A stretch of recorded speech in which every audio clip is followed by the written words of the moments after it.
जय मसी जय मसी जय मसी जय मसी जय मसी जय मसी जय मसी। यहाँहरू सबैलाई रेन्टन वाशिङटनबाट जय मसी।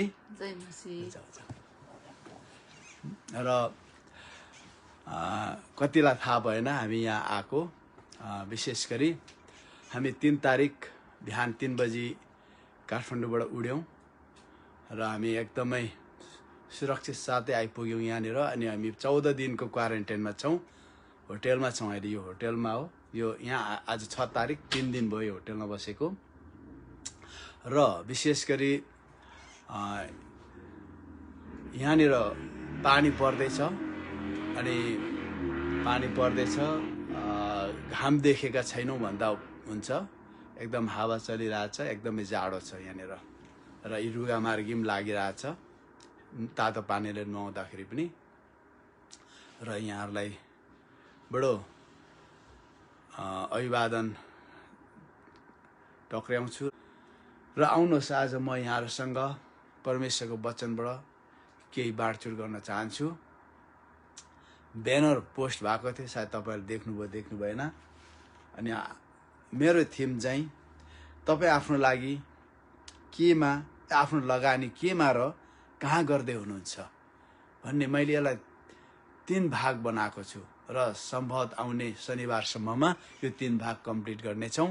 यो बिचमा यो मिड विकमा हुनसक्छ बुधबार बिहिबार पनि हामी लिनेछौँ। अनि आज एउटा ठुलो, म आज कुवैतको युथ मिनिस्ट्रीबाट बोल्नु पर्ने थियो। म फेसबुक मेसेन्जरबाट डिएक्टिभेट भयो, किनभने यो मेरो अलिकति स्पोन्डाइलाइटिस भइराख्ने भएको कारणले म धेरै फेसबुकमा बस्न सक्दिनँ। अनि म डिएक्टिभेट भएपछि अचानक सम्पर्क टुट्यो।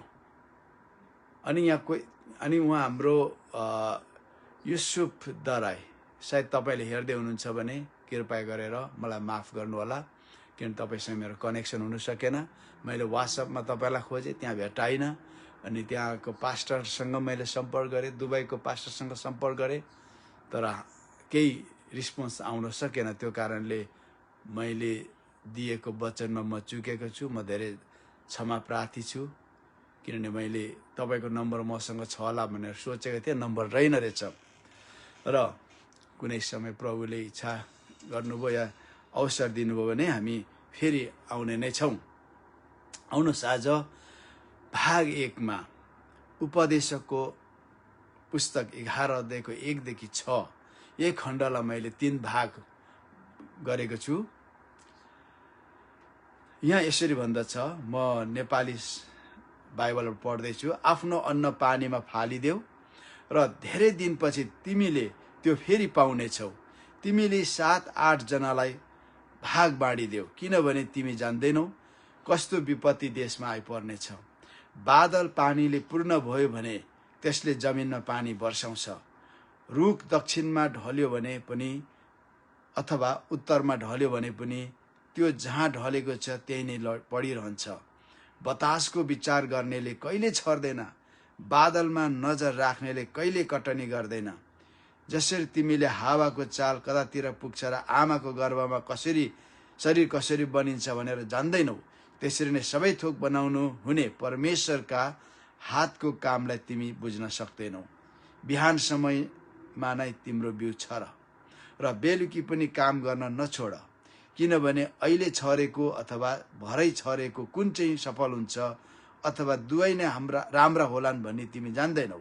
कुन मूर्ख होला, हैन, जान्दैनौ, हैन, कुन चाहिँ मूर्ख होला आफ्नो अन्न पानीमा फालिदिने। अनि अङ्ग्रेजी बाइबलमा त cast your bread in the waters भनेको छ, आफ्नो रोटी पानीमा हाल। यो एकदमै पढ्दाखेरि हामीलाई मानिसहरूले हैन त अलिक मूर्ख हुन्छ, क्या हो पानीमा अनाज फ्याँक्नु भन्छ, हैन। अनि त्यो धेरै दिनपछि त्यो फेरि पाउनेछौ भन्छ। सामान्य हामीले पनि बुझ्न नसकेको हुनसक्छ। तर यशायाको पुस्तकमा पनि यसरी भन्छ, सबै पानी भएको ठाउँमा बिउ छर्ने र गाई गोरु अनि गधाहरू चर्न दिने तिमीहरू कति धन्यका हुनेछौ। सबै पानी भएको ठाउँमा बिउ छर्ने। अनि यहाँनिर अलिकति त्यसलाई बुझ्ने भाषामा प्रयोग गरेको छ। तपाईको अंग्रेजीको एम्प्लिफाइड बाइबलले के भन्छ भने, blessed, happy, fortunate are you who cast your seed upon all waters, when the river overflows its banks and irrigates the land.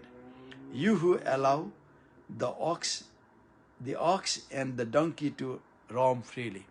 हैन, यो एम्प्लिफाइड बाइबलले चाहिँ तिमीहरू धन्यका हो, आशिषित हो, जसले चाहिँ सारा पानीमा छर्छ। यहाँ ब्रेकेट चाहिँ when river overflows its banks and irrigates the land. जब पानी चाहिँ बाढी आएर उसको किनारा सबै भिजाएर सिंचाइ गर्छ, त्यो माथि बिउ छर्ने चाहिँ धन्य कौ भन्छ, जहाँ तिमीले आफ्नो गधा गोरुहरूलाई पनि खुल्ला रूपमा चराउन सक्छौ, चर्न दिन सक्छौ। यसले अलिकति हामीलाई पानीमा बिउ हाल्नु भनेको के हो रहेछ भनेर बताउँछ। तर यसलाई हामीले खास के भन्न खोजेको बुझ्नको लागि संकेतमा जानुपर्छ। पुरानो करारमा अनि नयाँ करारमा ठुलो मानिसहरूको समूहलाई, भिडलाई, जमातलाई ठुलो पानी भनेर संकेत गरेको छ। हाम्रो नेपालीमा पनि चलन छ, आमामामामा मानिसहरूको सागर उर्लेर आएको थियो भन्छ। धेरै अगाडि काठमाडौँमा सत्ता ढल्दाखेरि 10 लाख मानिस ओह्राल्यो अरे पार्टीहरूले। त्यति बेला मानिसहरूले के भन्थ्यो भने, आमामामा काठमाडौँमा त मानिसहरूको सागर उर्लेर आएको थियो। सागर, नेपालीमा चाहिँ सागर भन्ने चलन छ। मलाई थाहा छ कति नेपालीहरूले सागर देखेको छैन, नदी देखेको छ तर सागर देखेको छैन। तर कोलिक्वाइल भाषामा, बोल्तीको भाषामा, चल्तीको भाषामा चाहिँ मानिसहरूको ठुलो समूहलाई सागर भन्दछ नेपालीहरूले। अंग्रेजीमा, बिब्लिकल भाषामा पानी, नदीहरू। अनि यहाँ भन्नु खोज्यो के त भन्दाखेरि, तिमीहरूले आफ्नो बिउ, अनाज, जे छ रिसोर्स मानिसहरूमा छरिदेऊ भनेको, जमातमा छरिदेऊ, मानिसहरूमा छरिदेऊ, ताकि त्यो के हुनेछ, फर्केर आउनेछ बिस्तारी, तिमीले वापस पाउनेछौ। थामी नराख 7-8 जनालाई, हैन, 7-8 जनालाई भाग बाँडिदेऊ, हैन, 7 जनालाई, 8 जनालाई। यो एउटा हाइपरबोली हो। 10 जनालाई हुनसक्छ, 100 जनालाई हुनसक्छ, भाग बाँडिदेऊ। किनभने तिमी जान्दैनौ देशमा के आपत्ति आइपर्नेछ। यसले जहिले पनि के हो त, एउटा अनिश्चित कालमा, अन्योलतामा परमेश्वरको जनहरू खुला हृदयको, ठुलो हृदयको हुनुपर्छ भन्ने एउटा संकेत हो यो। अनि बादल पानीले पूर्ण भयो भने त्यसले जमिनमा पानी बर्साउँछ। बादलले, हैन, बादलले जहिले पनि बाइबलमा पवित्र आत्माको कुराहरू अनि रिसोर्सका कुराहरू, बुद्धिका कुराहरू, बजलियल भन्ने एउटा कारीगर थियो, जसमाथि परमेश्वरले आफ्नो आत्मा राखिदिनु भएको थियो। बजलियल, परमेश्वरको बादल हैन, यसले आत्माको कुरालाई पनि देखाउँछ। अनि यहाँ के भन्छ भने, बादल पानीले पूर्ण भयो भने, हैन, यदि आत्मामा तपाईँ र मेरो रिसोर्सहरू पूर्ण भयो भने त्यसले के गर्छ त, पानी बर्साउँछ, अभिषेक ल्याउँछ, समृद्धि ल्याउँछ, आवश्यकताहरू टाढिन्छ। रुख दक्षिणमा ढल्यो भने पनि अथवा उत्तरमा ढल्यो भने पनि त्यो जहाँ ढलेको छ त्यही नै पडिरहन्छ। निष्क्रिय कुराहरू जो ढलिसकेको छ, आत्मामा ढलिसकेको छ, विचारमा ढलिसकेको छ, सोचाइमा ढलिसकेको छ, त्यो चलहल गर्न सक्दैन। आज कति विश्वासीहरू बाइबल चेपेर जान्छ चर्चमा, त नगएको 10 महिना हुनु आँट्यो होला, तर घरमा त बाइबल छ, बाइबल अगाडि खोल्छ, प्रार्थना गर्छ, तर तिनीहरू कति चाहिँ ढलेको रूप जस्तो भएको हुन्छ, नाम मात्रको क्रिस्चियन भएको हुन्छ। म जान्दिनँ, तपाईँहरू हामी भेट नभएको धेरै भयो। हामी एक तरिकाले लकडाउनदेखि सेल्फ क्वारेन्टाइनमा छौँ। हामी अरू सब तपाईँहरू सबै हुनुहुन्न, हामी अब हामी एकसाथ भेला हुँदाखेरि त्यो पहिलेको जोसमा भेला हुन सक्छौँ कि सक्दैनौँ? एकसाथ भेला हुन सक्छ कि सक्दैनौँ? हामीमा त्यो भजन गाउने जोस छ कि छैन? प्रार्थना गर्ने जोस छ कि छैन? कि खोक्रो भइसक्यौँ? यदि खोक्रो भइसकेको छौँ नि त्यो लडेको रुख जस्तो हुनेछौँ। हामी कसैले नहटाइकन हट्न सक्ने छैन, हट्ने छैनौँ। त्यस कारणले गर्दा हामी जीवित हुनुपर्छ।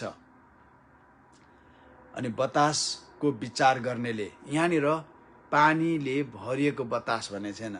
बतासको विचार गर्नेले कहिले छर्दैन, हैन? परिस्थितिलाई हेर्ने मानिसले कहिले छर्दैन। जुगाड मान्छेले, जगेडा गर्ने मान्छेले कहिले छर्न सक्दैन। केवल त्यो मान्छेले मात्र आपद विपदको बेला, विपरीत परिस्थितिको बेला, प्रतिकूल परिस्थितिको बेला पनि आफ्नो अनाज, आफ्नो बिउ पानीमा छर्न सक्छ, मानिसहरूमा छर्न सक्छ, जसले चाहिँ बादलमा पानी भरिएको देख्छ। तपाईँ र मैले बादलमा पानी भरिएको देख्न थाल्नु पर्यो। बादलमा नजर राख्नेले कहिले कटनी गर्दैन। बादलमा, गाडाङगुडुङमा नजर राख्ने मान्छेले, जसरी तिमीले हावाको चाल कतातिर पुग्छ, आमाको गर्भमा शरीर कसरी बनिन्छ भनेर जान्दैनौ, त्यसरी नै सबै थोक बनाउनु हुने परमेश्वरको हातको कामलाई तिमी बुझ्न सक्दैनौ। बिहान पनि छ र, दिउँसो काम गर, अनि साँझमा पनि छ र। कुन चाहिँ छरिएको बिउ फलदायी हुन्छ, राम्रो हुन्छ तिमी जान्दैनौ। त्यसकारण तिमी छरिराख भनेको। छर्ने काम, हेर्नु, छर्ने काम तपाईँसँग प्रशस्त गरी अनाज भएर, अथवा तपाईँ रिसोर्स स्रोतहरू भएर, तपाईँसँग रुपियाँ पैसा भएर, धन सम्पत्ति भएर तपाईँ छर्ने होइन। छर्ने जहिले पनि जीवनशैली हो। छर्नु भनेको जहिले पनि तपाईँको जीवनशैली, तपाईँको उदार चित्त हो, खुला हृदय हो। अनि ग्रेटिट्युड, हार्ट अफ ग्रेटिट्युड भन्छ नि, एकदमै कृतज्ञ हृदय। परमेश्वरले मेरो निम्ति आफ्नो पुत्रलाई छर्नुभयो। म पनि धेरै पुत्रहरू बाँचुन् भनेर म छर्छु भन्ने जीवनशैली हो छर्नु भनेको। तपाईँसँग प्रशस्त पैसा भएर होइन, तपाईँको ब्याङ्क ब्यालेन्स ज्यादा भएर होइन, तपाईँको जीवनशैली हो। तपाईँको कृतज्ञताले भरिएको, हर्षले भरिएको हृदयको पोखाइ हो त्यो। किनभने प्रभु येशूको अगाडि सानो पैसा र ठुलो पैसा, यत्रो बिटा र एउटा नोट, केही अन्तर पर्दैन। किनभने परमेश्वरलाई तपाईँ र मेरो रुपियाँ पैसाको जरुरत छैन। तपाईँ भन्नुहुन्छ त्यसो भने किन चाहिँ छर्नु पर्यो त? हामीले किन छर्नु पर्यो भने येशूले मेरो नकल गर भन्नुहुन्छ। उहाँ रोपिनु भयो, उहाँ पृथ्वीमा रोपिनु भयो, उहाँ छरिनु भयो, अनि उहाँ गहुँको दाना जस्तो छरिनु भयो। गहुँको दाना एक्लै रह्यो भने उमार्दैन, गहुँको दाना मर्नुपर्छ, अनि म त जीवित भएर आउँछ, टुसाएर आउँछ। हामी उहाँको नकल गर्ने मानिसहरू भएका कारण हामीले छर्नुपर्छ। अनि यहाँनिर के भन्छ भने, जब मानिसहरू, कस्तो मानिसहरूमा छर्ने त? जब मानिसहरू खाँचोमा हुन्छन्, त्यो आर्थिक रूपमा हुनसक्छ, आत्मिक रूपमा सङ्गतिको खाँचो, आत्मिक रूपमा वचनको खाँचो। हेर्नुहोस्, धेरै मान्छेहरूलाई सङ्गति भने गीत गाइसक्यो भन्छ, वचन हुँदैन। धेरै सङ्गतिमा, धेरै मण्डलीमा थाहा छ, 1 घण्टा 50 मिनट गीत गाउने काम, बजाउने काम, प्रार्थना गर्ने काम हुन्छ। अनि परमेश्वरको वचन 20 मिनट हुन्छ। अनि विश्वासीहरू भोक भोकै जान्छ, आधा पेट खाएर जान्छ। म त भन्छु आधा घन्टा गाउने, बजाउने, आराधना प्रशंसा गर्ने हुनुपर्छ। 1 घन्टा 50 मिनट चाहिँ परमेश्वरको वचन खुवाउने समय हुनुपर्छ। त्यो साइन्सलाई गोली मारिदिनुहोस्, जुन साइन्सले मान्छेको सुन्ने शक्ति 20 मिनट मात्र हुन्छ भनेर सिकाउँछ। होइन, मान्छेले भाषण सुन्नु पर्यो भने 2 घन्टा उब्छ।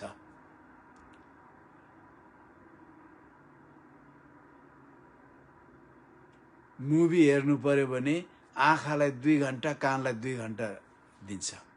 तर परमेश्वरको वचन सुन्नु पर्यो भने मानिसको सुन्ने क्षमता 20 मिनटबाट हुँदैन, त्यहाँभन्दा ज्यादा, अनि हाई काट्न थाल्छ। हेर्नुहोस्, तपाईँले आफूलाई कस्तो बनाउन चाहनुहुन्छ तपाईँको हातमा छ। त्यसकारण आत्मिक रूपमा खाँचोमा परेका हुन्छन्, उद्धारको खाँचोमा। केवल उद्धार येशू ख्रिस्टलाई विश्वास गरेर पापबाट छुटकारा पाएको उद्धारको मात्र होइन। उद्धार भनेको सोझो भनेको असल गिफ्ट प्याकेट हो। त्यहाँनिर चङ्गै छ, शान्ति छ, सुरक्षा छ, उत्साह छ, जोस छ, जाँगर छ। यसलाई होलसेलमा के भन्छ त? यसलाई उद्धार भन्छ। हामीले आजसम्म उद्धार भनेको केवल पापबाट छुटकारा मात्र सोचेका थियौँ। आजदेखि तपाईँको सोच्ने प्रवृत्ति बदल्नुहोस्। उद्धार भनेको चङ्गाइ पनि हो, उद्धार भनेको शान्ति पनि हो, उद्धार भनेको खुसी र आनन्द पनि हो, उद्धार भनेको छुटकारा पनि हो, उद्धार भनेको एकदमै रमावट पनि हो, विजय पनि हो। उद्धार ठुलो शब्द हो, जसरी अनुग्रह ठुलो शब्द हो। अनुग्रह भनेको ठुलो शब्द। अनुग्रहलाई एउटै अर्थले पुग्दैन। क्षमता पनि हो अनुग्रह, खुबी पनि हो अनुग्रह। अनुग्रहको ठुलो अर्थ छ, अनि यो उद्धारको पनि त्यतिकै ठुलो अर्थ छ। अनि संगतिको खाँचो, अनि यो आवश्यकतामा परेका पानी रूपी मानिसहरू हुन्, जहाँ तपाईँ र मैले छर्नुपर्छ। सबै ठाउँमा तपाईँको अनाज मात्र छरेर पुग्दैन। तपाईँले रुपियाँ पैसा रूपी अनाज छर्नुपर्ने हुन्छ कति ठाउँमा। कतिपल्ट तपाईँले सान्त्वना रूपी अनाज छर्नुपर्ने हुन्छ। कतिपल्ट तपाईँले खुसी र आनन्दको शब्दहरूको बिउ छर्नुपर्ने हुन्छ। केवल पैसाको मात्र होइन। सिधै नबुझौँ, छर्ने भन्ने बित्तिकै रुपियाँ पैसाको कुरा मात्र नबुझौँ। यो कन्टेक्स्टमा हामीले धेरै कुराहरू छर्नुपर्छ। संगति छर्नुपर्ने हुन्छ, वचन छर्नुपर्ने हुन्छ, अनि कसैलाई उत्साह छर्नुपर्ने हुन्छ, कसैलाई साहसको वचन, कतिलाई सान्त्वनाको वचन छर्नुपर्ने हुन्छ। अनि त्यहाँ कहाँ? त्यो खाँचोमा परेका मानिसहरूमाथि। र आउनुहोस्, मेरो पहिलो बुन्दामा, यदि तपाईँले भौतिक कुराहरूमा मात्र लगानी गर्नुभयो भने तपाईँलाई केही फाइदा पुग्ने छैन। हेर्नुहोस्, भौतिक कुराहरूमा त आज यो कुराले आज धेरै समस्याहरू आइरहेछ। भौतिक कुराहरू, कलिसिया भवन होइन, अनि भवन, अनि विलासी गाडीहरू होइन, विलासी गाडी, अनावश्यक सामानहरू, यस्ता कुराहरू मात्र हामीले छर्यौँ भने यसले हामीलाई आत्मिक रूपमा केही पनि फाइदा दिने छैन। अनि कलिसियाको भवन भन्दाखेरि आज धेरैले हामीले पैसा जम्मा गरेका छौँ, हामी जग्गा खोज्दैछौँ। अनि हेर्नुहोस्, एकदमै राम्रो कुरा हो। तर येशू आउन आँट्नुभयो। अनि तपाईँको जवाब हुन्छ, हामीले योजना बनाउँदा येशू 50 वर्षपछि आउनुहुन्छ भनेर योजना बनाउनुपर्छ। तर काम भरै नै आउनुहुन्छ भनेर सोचेर काम गर्नुपर्छ। तपाईँले मलाई जवाब दिनु होला। तर म तपाईँलाई के भन्न चाहन्छु भने येशूको आगमन, ऱ्याप्चर इमिनेन्ट छ। इमिनेन्ट भन्नाले कुनै पनि समयमा, आँखाको निमेषमा प्रधान दूतको गर्जनमा र तुरहीको आवाजमा मध्य आकाशमा प्रभु यीशु आफ्नो कलिसियालाई उठाउन आउनुहुनेछ अनि कलिसियाका भवनहरू त्यहाँ खाली रहनेछ।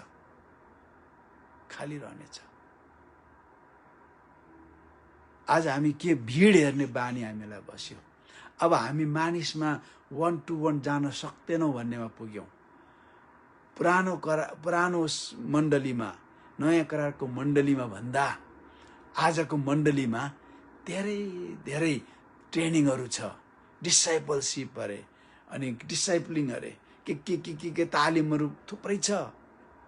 तपाईँलाई थाहा छ पुरानो त्यो नयाँ नियमको मण्डलीमा, पहिलो शताब्दीको मण्डलीहरूमा बाइबल थिएन।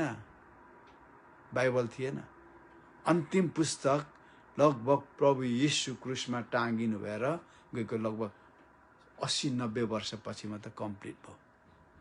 अन्तिम पुस्तक रिभलेसन थिएन त्यति बेला। हामी जस्तो बाइबलको बुक थिएन। आज हामीले त्यहीँबाट छानी पोइन्ट बनाएर हामी के गर्छौँ? तालिम दिइरहेका छौँ, चेलापन तालिम दिइरहेका छौँ। तर त्यति बेला त्यस्तो थिएन। उनीहरू आत्माले भरिएका थिए, उनीहरूले बोल्थे अनि के बोल्नु पर्ने के बोल्नु नपर्ने उनीहरूले विवेकको सहारामा बोल्थे। उनीहरूले बोलेका सबै, प्रेरितहरूले बोलेका सबै परमेश्वरको वचन भएन। जो रेकर्डेड भयो त्यो परमेश्वरको वचन हो। तर जे कुरा रेकर्डेड भएन त्यो कुराहरू चाहिँ तालिम दिन खर्चियो। हेर्नुहोस्, इमिनेन्ट यीशुको आगमन त्यति बेला पनि। अब विचार गर्नुहोस्, यरुसलेममा जहाँ प्रेरित याकुबले पास्टरको सेवा गर्दै गरेको त्यो सहरमा कत्रो थियो होला मण्डली? एफिससको मण्डलीमा कसैले भन्छ 30,000 विश्वासी थिए, कतिले भन्छ 40,000 विश्वासी थिए। त्यहाँ भवन थिएन त्यहाँ। अनि कसरी त्यो 40,000 30,000 मान्छेहरू भेला हुन्थे? त्यो दुईटा मण्डली छैन, दुईटा कलिसिया छैन। पाउलले एफिससको कलिसियालाई भन्छ। त्यत्रो कलिसिया थिएन। प्रियहरू, आज कलिसियाको भवन बनाउन हामी कति खर्च गर्छौँ, कति प्रयास गर्छौँ हामी। अनि भवन बनाउन विलासी गाडीहरू, महँगा गाडीहरू, अनावश्यक सामानहरू, यी कुराहरूमा हामीले लगानी गरेका छौँ भने यसले हामीलाई आत्मिक फाइदा के दिँदैन। लुका 16:9-12 भन्छ, म तिमीहरूलाई भन्दछु आफ्नो निम्ति संसारको धनले मित्रहरू बनाऊ। अब हेर्नुहोस्, मानिसहरूमा लगानी गर्ने कुरा छ। जब त्यो धन शेष हुन्छ तब तिमीहरूलाई अनन्त वास स्थानमा स्वागत गरून्। जो थोरै कुरामा इमान्दार हुन्छ र धेरैमा पनि इमान्दार हुन्छ, जो अति सानो कुरामा बेइमान हुन्छ त्यो धेरैमा पनि बेइमान हुन्छ। यसकारण तिमीहरू संसारिक धनमा इमान्दार भएनौ भने, हेर्नु, संसारिक धनमा इमान्दार भएनौ भने, यो भन्नु खोजेको के भन्दाखेरि तपाईँ र मेरो हातमा आउने सबै पैसाहरूको हामी एकाउन्टेबल रहेछौँ। यो परमेश्वरको उद्देश्यमा खर्चिनको लागि रहेछ। कति हामीले सोचेका थिएनौँ यो? तिमीहरूलाई साँचो धनको जिम्मा कसले देला? यदि तिमीहरू अर्काको धनमा इमान्दारी भएनौ भने तिमीहरूको आफ्नै धन तिमीहरूलाई कसले देला र?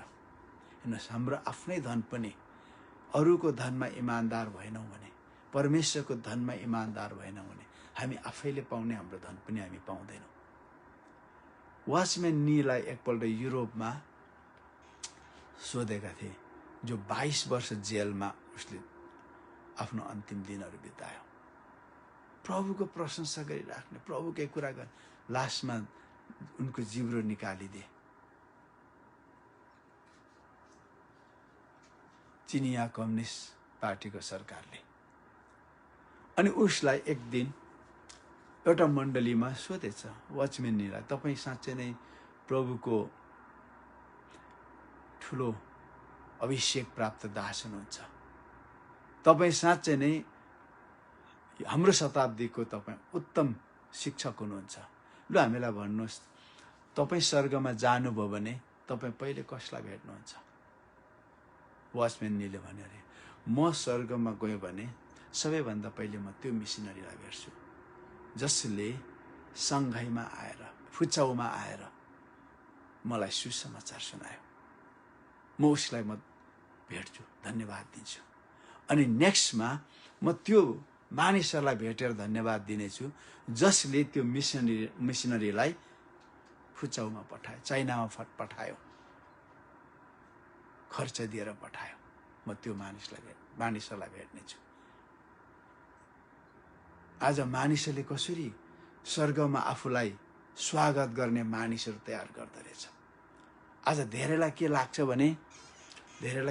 भने चर्च भन्ने बित्तिकै यो एउटा भण्डार हो, तपाईँलाई आवश्यकता पर्छ चर्चमा आशा गर्नुहुन्छ, खाँचोमा पर्नुहुन्छ चर्चमा आशा गर्नुहुन्छ, सबै कुरामा तपाईँ चर्चमा हेर्नुहुन्छ, किन त्यहाँ दशांश भेटी जम्मा भएको हुन्छ। तर वाचम्यानले के भन्छ? त्यो मानिसलाई म भेट्नेछु, धन्यवाद दिनेछु जसले चाइना फुचाउमा आएर मलाई सुसमाचार सुनाएर मैले यीशुलाई विश्वास गरेँ। अनि नेक्स्टमा म त्यो मानिसहरूलाई भेट्नेछु जुन मानिसहरूले त्यो मिसनरीलाई खर्च दिएर पठायो। आज तपाईँ र मेरो खर्च आत्मा जित्ने काममा खर्चिनुपर्छ, सेवा गर्ने काममा खर्चिनुपर्छ। सबै कुरामा हामी चर्चमा आशा राख्न सक्दैनौँ प्रियहरू। अनि त्यसकारणले हाम्रो लगानी केमा गर्छौँ? नम्बर 1, हामीले मानिसहरूमा लगानी गर्नु पर्यो। निर्जीव सामग्रीहरूमा भन्दा पनि जीवित मानिसहरू जो परमेश्वरको स्वरूपमा सिर्जिएका छन् उनीहरूको निम्ति। नम्बर 2मा, यदि तपाईँले रुपियाँ पैसा कमाउनु मात्र लगानी गर्नुभयो भने यसले तपाईँको प्राणलाई बचाउन सक्नेछन्। भजन 49:8ले भन्छ, जीवनको मोल बहुमूल्य हुन्छ, कुनै भुक्तानी कहिले यथेष्ट हुँदैन। हेर्नु, जीवनको मूल्य एकदमै महत्त्वपूर्ण छ अनि एकदमै अमूल्य छ। हेर्नुहोस्, त्यसको चाहिँ एउटा त्यसको के अरे भन्छ रिप्लेस होला, तर जीवन चाहिँ आउँदैन। जस्तै हामी गल्फ कन्ट्रिजमा कतिपल्ट ब्लड मनीको कुरा सुन्छौँ नि। ब्लड मनी त्यो मान्छेले पाउँछ जसको आफन्त मारिएको थियो, तर त्यो ब्लड मनी पाए पनि उसको मान्छे आफन्त जीवित हुँदैन। त्यसको मतलब मान्छेको जीवन रुपियाँ पैसाले किनिँदैन, आउन सक्दैन। त्यसकारण रुपियाँ पैसा कमाउनको लागि मात्र हामीले लगानी गरेका छौँ भने त्यसले हाम्रो प्राण बचाउन सक्दैन। पहिलो तिमोथी 6:9-10ले भन्छ, तर धनी हुने इच्छा गर्नेहरू परीक्षामा पर्छन्, पासोमा फस्छन् र धेरै अर्थहीन र दुःखदायी इच्छाहरूमा डुब्छन्। अनि उसले मानिसहरूलाई बर्बादी र सर्वनाशमा डुबाउँछन्, किनभने रुपियाँ पैसाको मोह नै सबै किसिमको खराबीको जड हो। पैसाको लोभमा परेर कोही विश्वासबाट कुमार्गतिर लागेका छन् र धेरै पीडाले तिनीहरूको हृदय खोजेको छ। हेर्नुहोस्, रुपियाँ पैसा खराबी होइन, तर रुपियाँ पैसाको मोह होइन, त्यो खराबीको जड हो। अनि छिट्टै धनी हुन खोज्ने मान्छेलाई धेरै समस्याहरू आउँछ। ढिलै गरी धनी हुने मान्छेहरूलाई पनि धेरै समस्या। भर्खर हामीले एउटा न्युज हेऱ्यौँ, मुकेश अम्बानीलाई $80 बिलियन रुपियाँ कि कति ओभरनाइट लसमा गयो अरे। पैसा कता गयो? उसले तेलमा केमा लगाएको थियो। अहिले पृथ्वीको संसारको इकोनोमी तल र माथि भइरहेछ। रातारात उसको 80 बिलियन रुपियाँ हराएर गयो। ऊ त धनी नै थियो, तर धनी हुन खोज्ने मान्छे, यहाँ बाइबलले भन्छ, ऊ के भने परीक्षामा पर्छ, पासोमा फस्छ, धेरै अर्थहीन र दुःखदायी इच्छाहरूमा पर्छ। कतिलाई यो अनुभवहरू छ, अनि जसले मानिसलाई बर्बादीमा र सर्वनाशमा डुबाउँछ। किनभने रुपियाँ पैसाको मोह नै सबै कुराको जड हो। पैसाको लोभमा परेर कोही कोही विश्वासबाट कुमार्गतिर पनि लागेको हुन्छ। कतिपल्ट के हामी सुन्छौँ, आज मण्डली आउँदैन त भन्छ, उता अर्कै म त झुट्टामा पो गएछ भन्छ। के हो हरेक मान्छेले भन्छ, जान्दिनँ, मान्छेले त्यस्तो भन्छ। धेरै पीडाले तिनीहरूको हृदय घोचेको हुन्छ। त्यसकारणले हाम्रो लगानी मानिसमा हुनुपर्छ। रुपियाँ पैसा कमाउनु मात्रै होइन, परमेश्वरको राज्य बढाउनुमा लगानी हुनुपर्छ। नम्बर 3, यदि तपाईँले संसारमा मात्र लगानी गर्नुभयो भने तपाईँको मन स्वर्गमा लाग्ने छैन। मत्ती 6:19-21 भन्छ, आफ्नो निम्ति पृथ्वीमा धन सम्पत्ति नथुपार, जहाँ किरा र खियाले ती नष्ट पार्छन् र जहाँ चोरहरूले घर फोरेर ती चोर्छन्। तर आफ्नो निम्ति स्वर्गमा धन सम्पत्ति थुपार, जहाँ किराले वा खियाले नष्ट पार्दैन, चोरले पनि चोर्दैन। किनकि जहाँ तिम्रो धन हुन्छ त्यहाँ तिम्रो मन पनि हुन्छ। जहाँ तिम्रो धन हुन्छ त्यहाँ तिम्रो मन हुन्छ। संसारमा हामी थुपार्यौँ भने हाम्रो संसारमा मन हुन्छ। तर स्वर्ग राज्यमा हामी लगाएको छौँ भने हाम्रो ध्यान स्वर्ग राज्यमा हुन्छ। बाइबलले भन्छ, भजन 49:6ले, मानिस छाया जस्तै मात्र हिँडडुल गर्छ, त्यसले व्यर्थमा हलचल गर्छ, त्यसले धन सम्पत्ति थुपार्छ, तर त्यो बटुल्ने को हुन्छ त्यसले जान्दैन। अनिश्चित छ रुपियाँ पैसा। चाहिँ तातो पानी खुवाउनु अनिश्चित रुपियाँ पैसा। कतिपल्ट हामी छोरा नातिको लागि भनेर राखेको हुन्छ, उनीहरूको हातमा नपर्न सक्छ। झारमा तपाईँ आफ्नो रुपियाँ पैसा कसरी लगानी गर्दै हुनुहुन्छ, म कसरी गर्दैछु। चाहे मान्नुहोस् वा नमान्नुहोस्, तपाईँसँग भएको रुपियाँ पैसा तपाईँको समृद्धिको बिउ हो। यो केवल हाम्रो क्रिस्चियन नीतिमा मात्र होइन, संसारको पनि के हो त इकोनोमिक प्रिन्सिपल हो। त्यो तपाईँसँग भएको पैसा क्यापिटल हो, पुँजी हो। त्यसकारणले गर्दा त्यो तपाईँले कसरी लगानी गर्दै हुनुहुन्छ त्यसले ठुलो अहम भूमिका खेल्छ। अनि यूहन्ना 12:24ले भन्छ, साँच्चै म तिमीहरूलाई भन्दछु, गहुँको दाना माटोमा परेर मरेन भने त्यो एउटै रहन्छ, तर त्यो मर्यो भने त्यसले धेरै फल फलाउँछ। तपाईँहरू मेरो यो प्रिन्सिपल हो। बिउ नमरिकन त्यसले फल फलाउँदैन। उत्पत्ति 1:12मा, भूमिले वनस्पति बिउ हुने बोटहरू र आफ्ना आफ्ना किसिमका बिउ हुने फल फल्ने वृक्षहरू उमार्यो, अनि परमेश्वरले ती हेर्नुभयो र असल थियो। त्यसको मतलब के हुन्छ त, तपाईँले जुन प्रकारको बिउ लाउनुहुन्छ त्यसले आफ्नै प्रकारको बिरुवा उमार्छ। कोदो रोप्नु भने मकै फल्दैन। तपाईँले के रोप्नुहुन्छ त्यही नै उमार्छ। प्रिन्सिपल हो त्यो। अनि 2 कोरिन्थी 9:6ले भन्छ, 2 कोरिन्थी 9:6, तर यो कुरा यही हो कि थोरै छर्नेले धेरै नै कटनी गर्छ, र प्रशस्तसँग छर्नेले प्रशस्तसँग कटनी गर्छ। कुरा यही हो अरे। थोरै छर्नेले, पुरानो नेपालीमा किफायतीसँग छर्नेले थोरै बटुल्छ, उदार चित्तले छर्नेले धेरै बटुल्छ भन्छ। न्यू लिभिङ ट्रान्सलेसनमा यसरी भन्छ, remember this, a farmer who plants only a few seeds will get a small crop. याद गर्नुहोस्, थोरै बिउ रोप्ने किसानले सानो बाली भित्र्याउँछ, सानो अनाज बटुल्छ। But the one who plants generously will get a generous crop. जसले उदार चित्तले छर्छ त्यसले के गर्छ त, उदार रूपमा अथवा प्रशस्त गरी नै बाली बटुल्छ, फसल गर्छ, कटनी गर्छ। You must is decide in your heart how much to give. त्यसले कति दिनुपर्ने हो, कति छर्नु पर्ने हो, तपाईँले आफ्नो हृदयमा निश्चित गर्नुपर्छ। जब दिने कुरा आउँछ, तपाईँले नम्बर 1मा तपाईँ उत्तेजित भएर जोसिएर गोजी नरित्याउनुहोस्। नम्बर 2 मा तपाईँ कन्जुस भएर निमोटेर चिमोटेर गोजी नभर्नुहोस्, खाली नपार्नुहोस्। किन? दुईटा कुरा, एउटा उत्तेजित भएर जोसमा आएर, अर्को चाहिँ कन्जुस भएर लोभ भएर तपाईँ नछर्नुहोस् भन्नु खोजेको। के रहेछ भन्दाखेरि तपाईले आफ्नो हृदयमा निश्चित हुनु पर्यो। हृदय भनेको के हो त? जहाँ परमेश्वरको प्रकाश आउँछ, जहाँ परमेश्वरको आत्मा वास गर्नुहुन्छ, जहाँ परमेश्वरसँग तपाईको संगति हुन्छ। हृदय तपाईले यहाँ निश्चित गर्नु भनेको के भन्दाखेरि, यहाँ के भन्छ भने decide in your heart how much to give.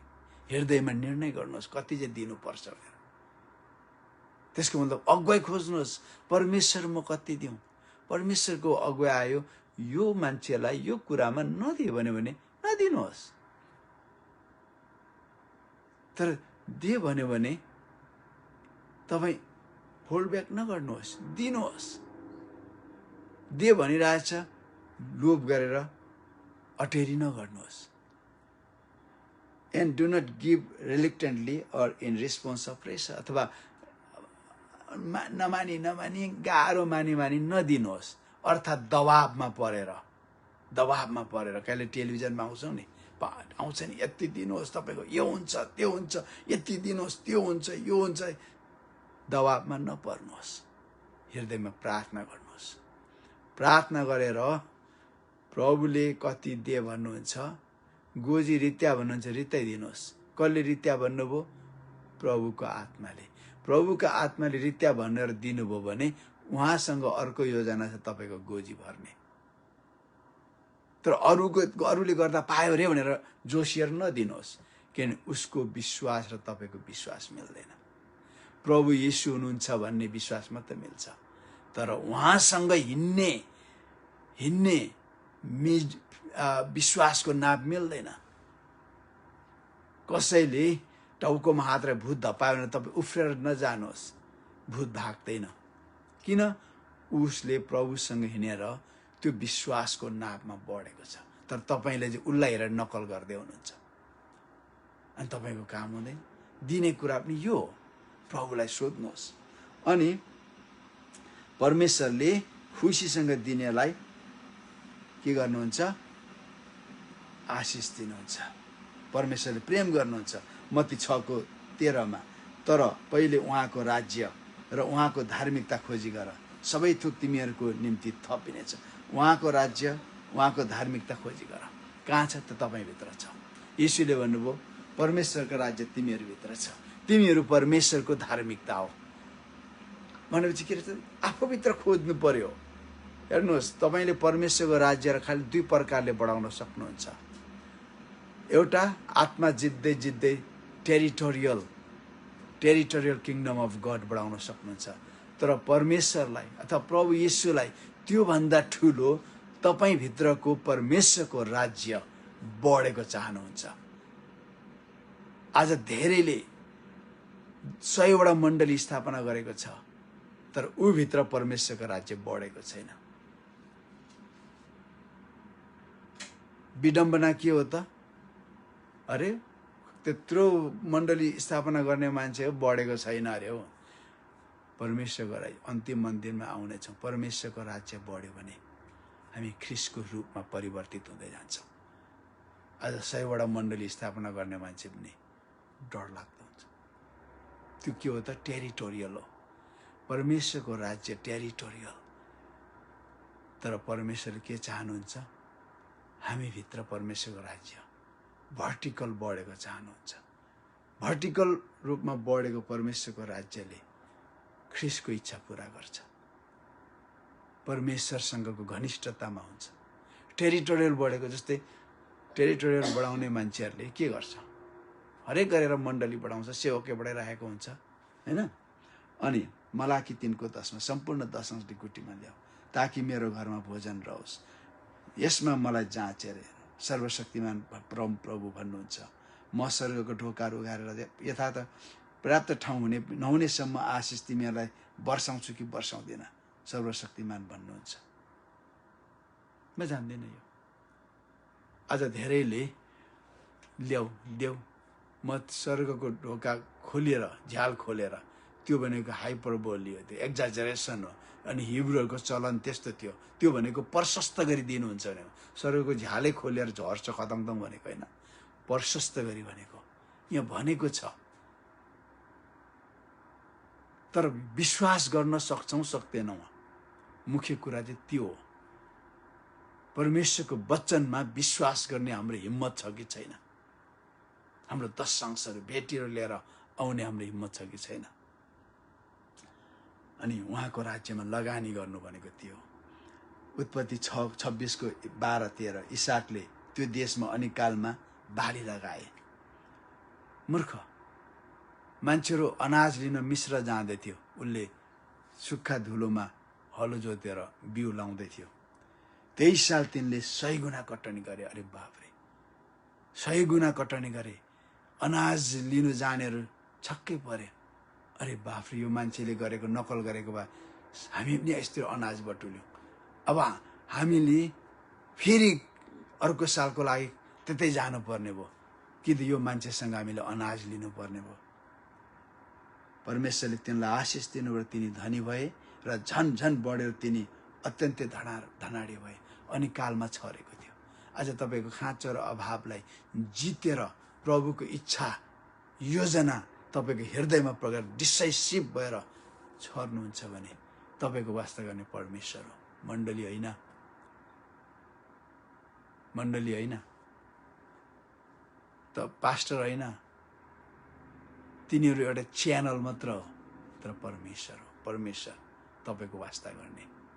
आज धेरैले के गर्छ, दशांश दिन्छ, भेटिदिन्छ, अनि हिसाब माग्छ। पास्टरले खायो कि कसले खायो कि के गरी पठायो कि लगानी गर्यो कि? पास्टरले खानु हुँदैन, लगानी पनि गर्नु हुँदैन। त्यो मण्डलीमा आएको पैसा उहाँको राज्य वृद्धिमा हो। आज कसैले मन्दिरमा भेटी लगेर अब्बर पर्दा पुजारीलाई माग्नु जाँदैन। पुजारीको खरो जवाब आउँछ, तिमीहरूले भक्तिले चढाएको कुरा माग्दा हुन्छ, भगवानलाई दिएको कुरा माग्दा हुन्छ भन्छ। तर कलिसिया त्यस्तो छैन।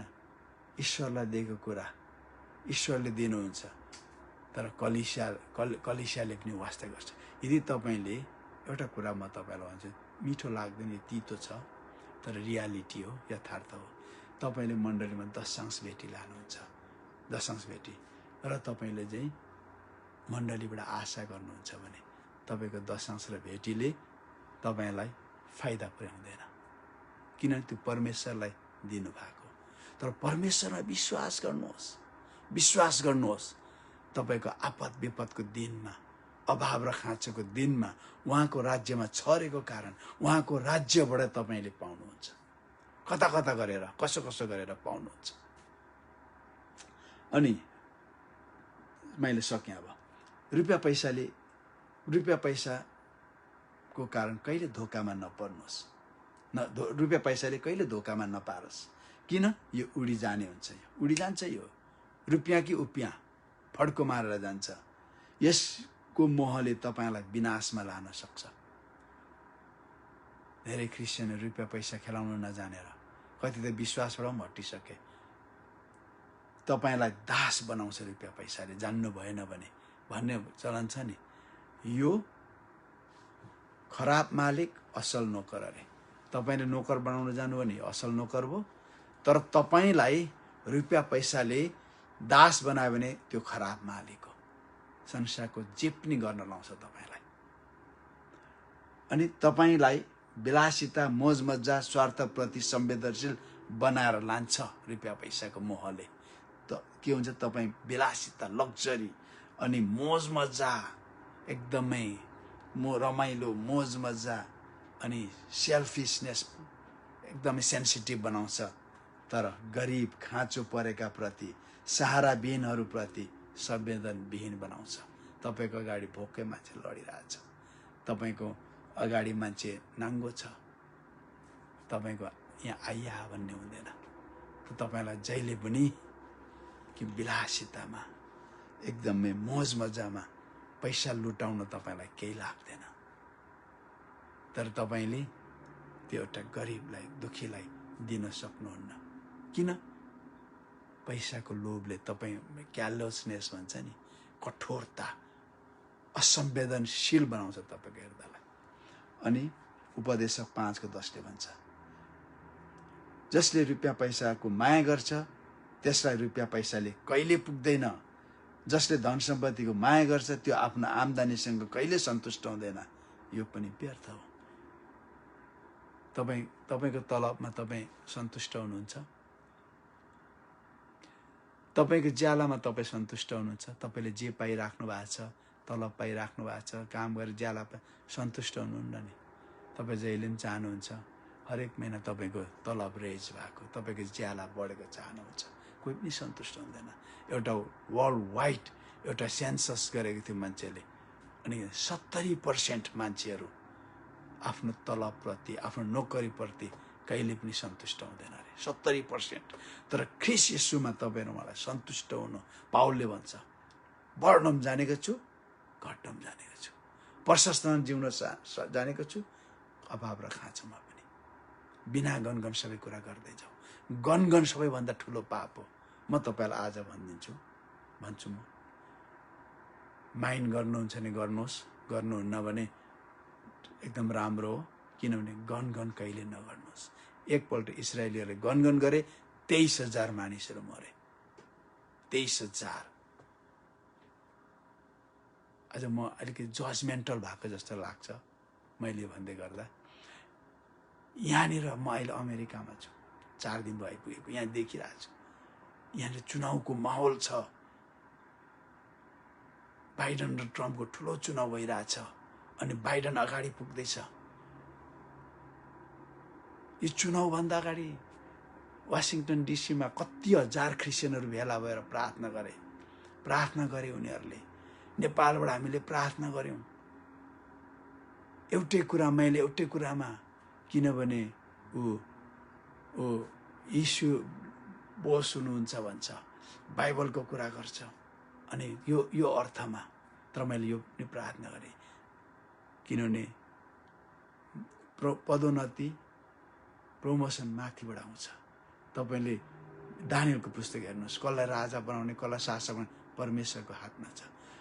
ऊ आओस् या नआओस्, तर परमेश्वर जो आए पनि उसले शपथ लिएको भोलिपल्ट उसको मन बदलिएर तपाईँको इच्छा अनुसार काम गरोस् भनेर प्रार्थना गरे। यहाँ हजारौँ क्रिस्चियन पास्टरहरू भेला भयो, कतिले कोभिड पनि बोकेर आयो, हरेक गरे। अब अहिले के हुँदैछ? अगमबानीहरू बोले, भविष्यवाणीहरू बोले, अहिले के हुँदैछ? अगमबानी टेस्ट गर भन्छ, टेस्ट द प्रोफेसिस। इन्डियाबाट अगमबानी बोले, यहाँबाट बोले, नामुद अगमवक्ताको सेवकै गर्नेहरूले बोले। जाँचौँ अगमबानी। कसैले तपाईँ अगमबानी बोल्नुभयो र तपाईँको अगमबानी जाँच्यो भने चित्त नदुखाउनुहोस्। तपाईँको अगमबानी पुगेन भने आइएम सरी, म चुकेछु भन्नुहोस्। अगमबानी पनि फुलेर फेरि नाक ठुलो नबनाउनुहोस्। प्रभु धन्यवाद, तपाईँले मलाई अचुक अगमबानी दिनुभयो। प्रार्थना, त्यत्रो प्रार्थना कहाँ गयो त अहिले हेर्दा? तपाईँले हाउ साइटान ब्लक्स आवर प्रेयर भन्ने युट्युबबाट हेर्नुहोस्। जन मुलिन्डे, मैले मेरो फेसबुकमा गरेको थिएँ अपलोड। जन मुलिन्डे इजरायलमा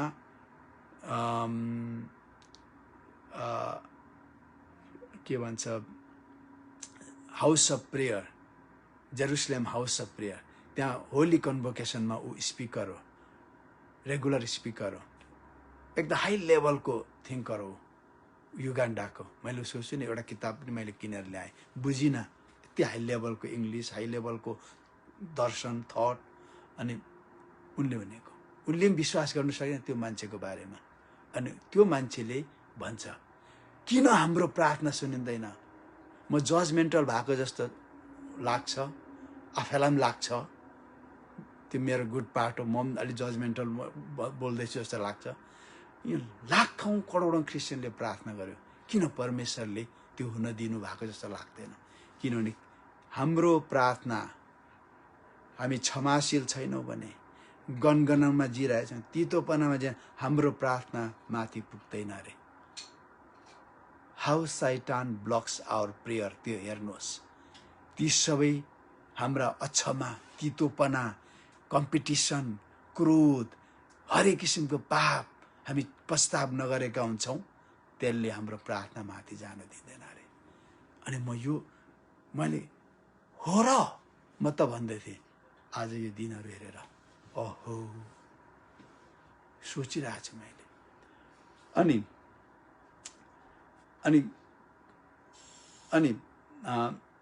प्रकटीकरण र देखावटीमा, एपियरेन्स र देखावटीमा, पम्पियस सोमा कहिले गर्व नगर्नुहोस्, किनभने तपाईँ सुन्दर हुनुहुन्छ, तपाईँको फिगर राम्रो छ, 8 प्याक छ, 6 प्याक छ, हैन, ह्यान्डसम हुनुहुन्छ, अल्गो हुनुहुन्छ, गर्व नगर्नुहोस्। यो अस्थायी हो, यो बितेर जान्छ, हामीले देखिरहेछौँ। आर्नोल्ड श्वार्जनेगर एकपल्ट भनिदियो संसारमा सबैभन्दा उन्नत मानव भनिन्थ्यो अरे उसलाई, उन्नत मानव। अहिले हेर्नुहोस् त उसको पाखुराहरू स्यागी भएको छ, तर्लङ तर्लङ मासु झुन्डिन्छ। आज कति सुन्दर भनेकोहरू अनुहार झोलेर चौरी परिरहेको छ। सबै बितेर जान्छ। तपाईँले आफ्नो शारीरिक महिमा गुमाउनुहुन्छ। जुन शारीरिक सौन्दर्यको लागि तपाईँ वाह हुनुभएको थियो, भोलि तपाईँलाई कसैले हेर्दैन। देखावटीपनमा गर्व नगरौँ, म यस्तो छु उस्तो छु भनेर। अनि अर्को, आफ्नो आत्मिकीपन, अभिषेक र प्रकाश दर्शनमा गर्व नगर्नुहोस्। दोस्रो कोरिन्थी 12:7-8मा तपाईँले पाउनुहुन्छ। यो पावलले 3 पल्ट स्वर्ग पुगेको, तेस्रो स्वर्ग, परमेश्वरको उपस्थिति कुराहरू सुन्थ्यो, उच्चारण गर्न पनि हुँदैन, सुहाउँदैन मान्छेलाई, यो अवैधानिक हुन्छ भनेको थियो उसले। तर उसँग थोर्न इन द फ्लेस थियो, छेस्का थियो। धेरैले बिमार भन्छ, कतिले चाहिँ शैतानको दूत थियो, अनि घमण्ड गरेको हानिहाल्थ्यो। अनि कतिपल्ट प्रभु हटाइदिनुहोस्, म निको पार्ने मान्छे आफैलाई यस्तो छ हरेक। अनि प्रभुले के भन्नुभयो? मेरो अनुग्रह तँलाई प्रशस्त छ। त्यसको मतलब कतिपल्ट यदि यो थोर्न इन द फ्लेस बिमारै हो भने तपाईँको बिमारले तपाईँलाई नुहाएको हुनसक्छ, नुहाएकोले हम्बल बनाएको हुनसक्छ। चङ्गाइमा विश्वास गर्नेहरूलाई यो कुरा मन पर्दैन होला, म पनि विश्वास गर्छु। तर मैले प्रार्थना सबै बिमारी निको भएको छैनन्। कति त बिमारी गरेको भोलिपल्ट प्रभुले उठाउनु भएको छ। तपाईँको पनि त्यो अनुभव होला। हेर्नुहोस्, सबै निको भएका छैनन्, कतिपल्ट त्यस्तो हुनसक्छ। हेर्नु, सबै पोजिटिभ लिनुहोस्, सबै कुराहरू पोजिटिभ। अनि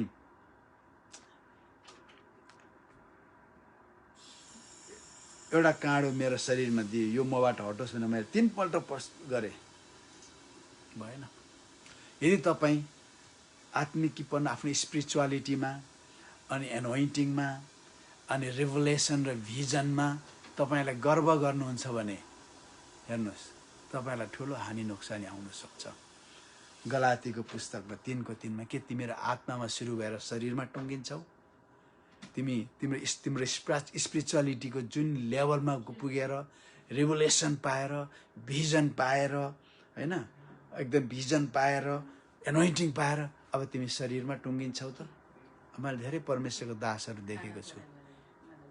मैले कलकत्तामा एकजना परमेश्वरको दास भेटाएँ, मेरो साथीसँग थिएँ, नाम भन्दिनँ म।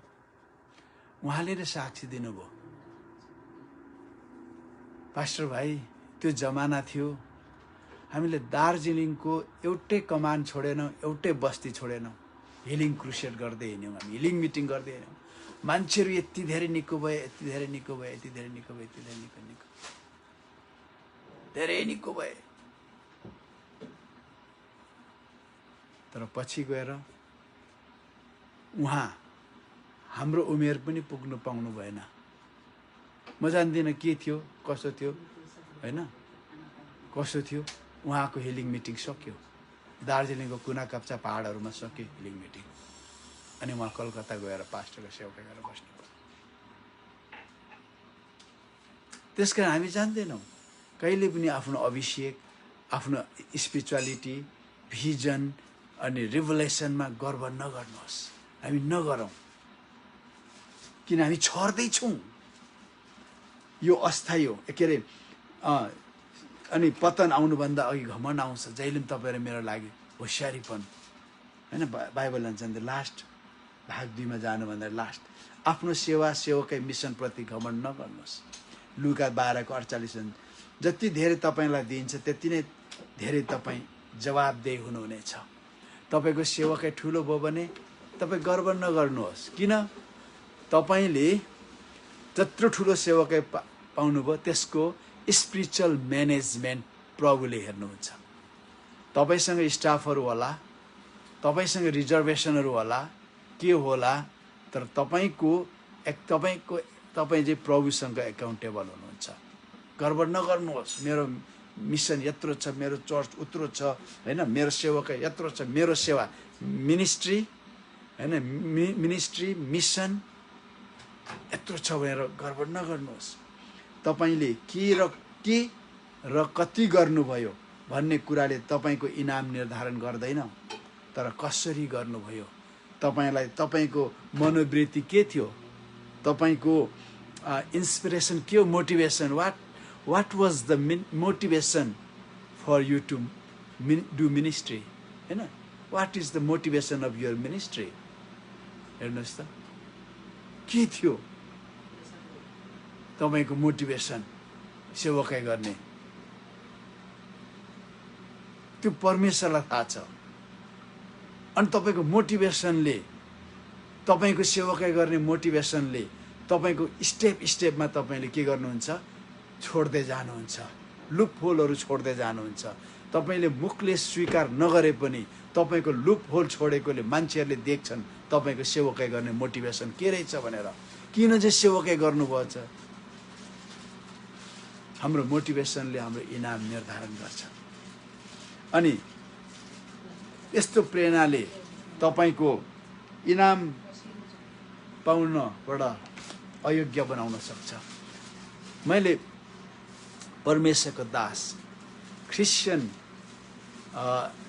फेलोशिप चर्चको एल्डर ज्याक पुननको सन्देश सुन्दै थिएँ एकपल्ट। उहाँले भन्नुभयो हामी सबैको लागि मान्सन छ, माथि म्यान्सन बङ्गलाहरू बनाइएको छ, मुकुटहरू छ, तर म त्यो सेवा गरेर 12वटा मुकुट लिएर टाउको हल्लाउँदै स्वर्गमा हिँड्नु सक्दिनँ र चाहन्न पनि मुकुट झर्ला कि भने एडजस्ट गर्दै हिँड्नु। र मलाई 14 कोठे बङ्गला मलाई किन चासो स्वर्गमा? मेरो एउटै ध्येय र उद्देश्य हुनेछ, प्रभुसँग नजिक हिँड्नु पाऊँ भनेर। स्वर्गमा तपाईँ र मेरो यहाँ सेवा गर्ने मोटिभेसनले प्रभुको नजिक कि 100औं माइल टाढो हिँडाउँछ। हेर्नुहोस्, नयाँ जेरुसलेममा हामी उद्धार पाएका प्रभुका जनहरू बस्नेछन्। अनि नयाँ जेरुसलेमको उसको क्षेत्रफल कत्रो छ थाहा छ? 120 माइल चौडा, 120 माइल लम्बाइ अनि 120 माइल उचाइ छ। अनि मलाई जहाँसम्म लाग्छ दिस इज सिम्बोलिक, यो साङ्केतिक हो यो। किनभने त्यहाँ असङ्ख्य ठुलो छ, असङ्ख्य ठुलो। अनि त्यहाँनिर जसले प्रभुको सेवा उद्धार गुमाएन, म त हेर्नुहोस् एउटा क्रिस्चियनले उद्धार गुमाउँछ भन्ने मानिस हो, किन बाइबलमा लेखिएको छ प्रभु यीशुले म कहाँ आउनेलाई कुनै हालतमा छोड्ने छुइनँ, त्याग्ने छुइनँ भन्नुभएको छ। त्यसकारण हामी त्यागिँदैनौँ, उद्धार गुम्दैन भन्ने मान्छेहरूले बुझ्नु पर्यो कि हामीले चाहिँ प्रभुलाई त्याग्यौँ भने के प्रभुको कुरा त्यही रहिरहन्छ? हामीले त्यागौँ भने मुखले त्याग्यौँ न, कामले त्याग्यौँ, विश्वासमा त्याग्यौँ भने के होला? हाम्रो मोटिभेसनले प्रभुको नजिक स्वर्गमा प्रभु सँगसँगै हिँड्नुभन्दा ठुलो इनामहरू केही पनि हुने छैन भनेर ज्याक पुनन्डले भन्छ। प्रियहरू, तपाईँहरूमा सचेत हौँ। म 61 वर्ष पुगेँ, क्रिस्चियन भएको धन्य 43 इयर्स भएछ, 41 इयर्स भएछ। सेवकैमा आएको 30 वर्ष भएछ। अनि म त्यो सिद्धतामा पुगेको छुइनँ। अझै धेरै म तल ग्रास रुटमा मात्रै रहेछु। मैले सिक्ने दिनहरू अझै रहेछ। अब तपाईँ र मैले भोलिको दिन प्रभुको सामु खडा हुँदाखेरि, इन्साफ हुँदाखेरि, किन पहिलो कुरिन्ती 3:11-15 छ, खडा हुँदाखेरि तपाईँ र मेरो कामहरू जाँचिनेछ। अनि यो काम जहिले पनि कामको पछाडि मोटिभेसन हुन्छ। अनि हाम्रो मोटिभेसन के हो? संसारमा थुपार्नु हो कि, संसार बिल्डिङ ठड्याउनु हो कि, संसारमा महँगा गाडी कुदाउनु हो कि, संसारमा मोज मजा गर्नु हो कि, संसारमा सिनियर पास्टर भएर एकदमै जुनियर पास्टरमाथि शासन गर्नु हो कि? धेरैले भन्छ हामी शासन गर्न चुनिएका हौँ। शासन गर्न यहाँनिर हामीलाई हेर्नुहोस्, तपाईँलाई स्पष्ट हुन्छ, यहाँनिर शासन गर्न हामीलाई अरूमाथि होइन, आफ्ना इन्द्रियहरूमाथि शासन गर्नु, ख्रीष्ट येशूसँग शासन गर्नको लागि हो। अनि मात्र हामी 1000 वर्षको राज्यमा शासन गर्नेछौँ। यहाँ अरूमाथि होइन शासन गर्ने, मण्डलीमाथि शासन गर्ने होइन। तपाईँ र मैले शासन गर्ने के हो त? आदमलाई माथि शासन गर्ने हो। आदमबाट पाएको हाम्रो पाप स्वभावमाथि शासन गर्ने, इन्द्रियहरूमाथि शासन गर्ने हो। धेरैपल्ट चुक्छौँ, म चुकेको छु। हामीले शासन गर्नु। त्यसकारण मोटिभेसन के हुन्छ त? प्रभु यीशुको नजिक लाने हुन्छ। त्यसकारणले प्रियहरू, चाहे तपाईँ पास्टर हुनुहोला, एल्डर हुनुहोला, प्रेरित हुनुहोला, अगमवक्ता, चाहे जो हुनुहोस्, विश्वासी हुनुहोला, हामी सबै विश्वासी हौँ, हामी सबै क्रिस्चियन हौँ, हामी सबै चेलाहरू हौँ। म चेला र विश्वासी दुईटा अलग अलग सेग्रिगेसन ल्याउन विश्वास गर्दिनँ। सबै विश्वासी चेला हो, अनि सबै चेला विश्वासी हो। हामीले पो विश्वासीलाई छानेर चेला बनाउँदैछौँ। अरू नछानेको चाहिँ के गर्ने तिनीहरूलाई? होइन, सबैलाई चेला बनाउनु भन्नुभएको छ। नथाकौँ चेला बनाउन, सबैलाई चेला बनाऊ, विश्वासीहरूलाई चेला बनाऊ। विश्वासी र चेला बेग्लै बेग्लै नबनाऊ। विश्वासीहरू हुनुहुन्छ। तपाईँ र मेरो हरेक पास्टरलाई, प्रेरितलाई, अगुवाहरूलाई, सेवकहरूलाई त्यही प्रकारको इन्साफ हुन्छ। धेरै दिएकोलाई बाट धेरै नै लिइनेछ। यसकारणले यो सबै हामी छर्दैछौँ। हेर्नुहोस्, छर्दैछौँ। तपाईँ सेवक विश्वासीहरू नदीहरू हुन्, तपाईँ त्यहाँ छर्दै हुनुहुन्छ। संसार नदी हो, तपाईँ के गर्नुहुन्छ? उद्धारको बिउ छर्दै हुनुहुन्छ। हामी भाग 2मा अझ हेर्नेछौँ। भाग 3सम्म छ यो। एकदमै मैले प्रार्थना गरेको छु, समय दिएको छु तपाईँहरूलाई एउटा मोटिभेट दिनको लागि। मेरो लागि प्रार्थना गरिदिनुहोस्। यो बेला यहाँ आएको छौँ, हामीलाई तपाईँको प्रार्थनाको सुरक्षा चाहिन्छ, तपाईँको प्रार्थनाको छाता चाहिन्छ। हामीलाई प्रार्थनामा याद गरिदिनुहोस्। हामी यहाँ यो होटेलमा अझ हामी 12 दिन बस्दैछौँ। यहाँ केही छैन, छोराले खाना ल्याइदिन्छ, खान्छौँ।